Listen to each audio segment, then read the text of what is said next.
නමෝ තස්ස භගවතෝ අරහතෝ සම්මා සම්බුද්දස්ස. නමෝ තස්ස භගවතෝ අරහතෝ සම්මා සම්බුද්දස්ස. නමෝ තස්ස භගවතෝ අරහතෝ සම්මා සම්බුද්දස්ස. සාධු සාධු සාධු. පින්වත්නි, අද මේ ධර්ම දේශනාව ආරම්භ කරන්නට මත්තෙන් අපි අපගේ ශාස්ත්‍ර වූ තුන් ලෝකයටම තිලකයක් බඳු අමා මෑණී බුදු පියාණන් වහන්සේට අපගේ නමස්කාරය පුද කර සිටිමු. සසර කතර ගිවා මර සෙනග පරදා උතුම් බුදු පදවියට පත්වී ලොවම සනසා මහ මෙරට වැඩි ගුණැති සමිඳුන් සිතින් වන්ද අඳුර දුරලන පහන අපගේ ගෞතම මුනිදා කරුණාව හදපුරා සිහිලැල් දියක් වැනි ප්‍රඥාව ලොවපුරා හිරුමෙන් එළිය දෙති දෙව් මිනිස් ලෝ සටට එකම ගුරු පියාණෙනි වඳිමි සම්බුදු පියා සිරිපද කමල නිති. සාධු සාධු. පින්වත්නි, බුදුරජාණන් වහන්සේගේ ගුණ සමුදාය අහසටත් වඩා උසයි, මහ පොළොවටත් වඩා බරයි, සාගරයටත් වඩා ගැඹුරයි. එවන් වූ උතුම් බුදු කෙනෙක් මේ ලෝකයට පහළ වෙන්නේ මුළු මහත් විශ්වයටම සැනසීම උදා කර දෙන්නයි. අද අපේ මාතෘකාව වෙන්නේ ඒ උතුම් බුදුදහම තුලින් දැහැමි සහ ගුණගරුක සමාජයක් ගොඩනගා ගන්නේ කෙසේද යන්නයි. දැන් මොහොතක් සිතන්න. අද අපි ජීවත් වන සමාජයේ දෙස බලන්න.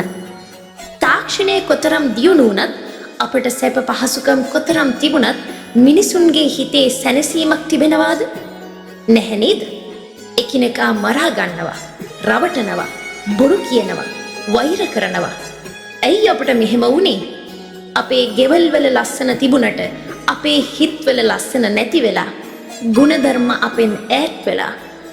බුදුරජාණන් වහන්සේ වදාලා නත්ති සන්ති පරං සුඛං කියලා. ඒ කියන්නේ සාමයට වඩා වෙනත් සැපක් නැහැ කියලයි. ඉතින් කොහොමද අපි මේ සාමය, මේ දැහැමි බව සමාජයට ගෙන එන්නේ? ගුණධර්ම පිරිහිලා ලොව ගිනි ගොඩක් වෙයි.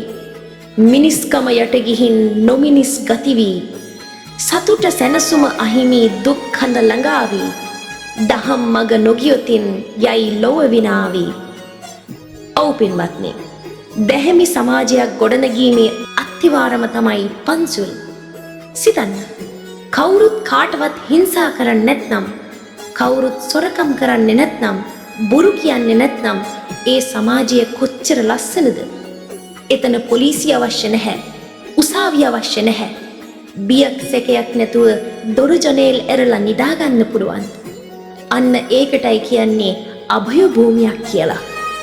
බුදුරජාණන් වහන්සේ සිංගාලෝවාද සූත්‍රයේදී හරි ලස්සනට දේශනා කළා කොහොමද මේ සමාජ සම්බන්ධතා පවත්වන්නේ කියලා. දෙමව්පියන් දරුවන්ට යුතුයකම් ඉටු කරන්න ඕනේ. දරුවන් දෙමව්පියන්ව රැකබලා ගන්න ඕනේ. සමියා බිරිඳට ගරු කරන්න ඕනේ. බිරිඳ සමියාට ආදරය කරන්න ඕනේ. සේවා යෝජකයා සේවකයාට නිසි වැටුප් දීලා සලකන්න ඕනේ.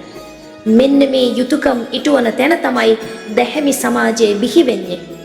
පරපන් නුනසනා දයාව පතුරනා, සොරකම් නොකරනා දහඩිය මත යැපෙනා, බොරුබස් නොකියනා වචනය රැක ගන්නා, සුරා මෙර නොවටිනා සිහියෙන් වැඩ කරනා. මේ පන්සිල් පද රකිනා මිනිසා ගුණගරුකයි සමාජයට වැඩදායකයා. ඔහු ඇටිතැන බියක් නැත සැකයක් නැතියා. එවන් දැහැමි රටකට දෙවියොත් වඩිනා. පින්වත්නි, සැබෑ බෞද්ධයා කියන්නේ පන්සලට ගිහින් මල් පූජා කරන කෙනා විතරක් නෙවෙයි. සැබෑ බෞද්ධයා කියන්නේ තමන්ගේ ගෙදර, තමන්ගේ කාර්යාලය, තමන් යන එන මාවත පන්සලක් වගේ පූජනීය කරගන්න කෙනාටයි. ඔබේ වචනයෙන් කෙනෙක්ගේ හිත රිදෙනවා නම්, ඔබේ ක්‍රියාවෙන් කෙනෙක්ට කරදරයක් වෙනවා නම් එතන ධර්මය නැහැ. අපි ජාති කුල ආගම් වේව පැත්තක තියමු. අපි හැමෝම මිනිස්සයෝ. අපේ ලේවල පාට එකයි. අපේ කඳුලේ රස එකයි. ඒ නිසා එකිනෙකාට මෛත්‍රිය පතුරන්න, ඊර්ෂ්‍යාව අතහැරන්න, අසල්වැසියාට උදව් කරන්න. වැටුණු මිනිස්සෙක් දැක්කම hina වෙන්න එපා. අත දීලා නැගිටවන්න. අන්න එදාට මේ මුළු ලෝකයම දිව්‍ය ලෝකයක් වෙවි. ජාති කුල මල භේද සිතින් අතහැරලා වෛර ගිනි නිවනා මෛත්‍රී දියේසලා අනුන් සැප දෙකින විට ඊර්ෂ්‍යා නුකරලා මුළු ලෝම නෑදායෝ ලෙසින් සලකලා වැටුණු මිනිසෙකු දැකලා අතදී නැගිටවන දුකේදී පිහිට වී කඳුලක් පිස දමන මිනිස්කම රජ කරන ගුණධම් සුවඳ දෙන සමාජය පිංබිනකී බුදුහිමි නිබද වදිනා. බලන්න පින්වත්නි, බුදුරජාණන් වහන්සේගේ ධර්මය කොච්චර ප්‍රායෝගිකද? ධම්මෝ හවේ රක්කති ධම්මචාරී. ධර්මයේ හැසිරෙන කෙනාව ධර්මයේ විසින්ම ආරක්ෂා කරනවා. ඔබ සමාජයට යහපත කළොත් ඒ යහපත කවදා හරි ඔබට ආපසු ලැබෙනවාමයි. ඔබ වලක් කැපුවොත් ඒ වලේ වැටෙන්නෙත් ඔබමයි. ඒ නිසා මේ මොහොතේ පටන් අදිෂ්ඨාන කරගන්න. මම හොඳ මිනිස්සෙක් වෙනවා.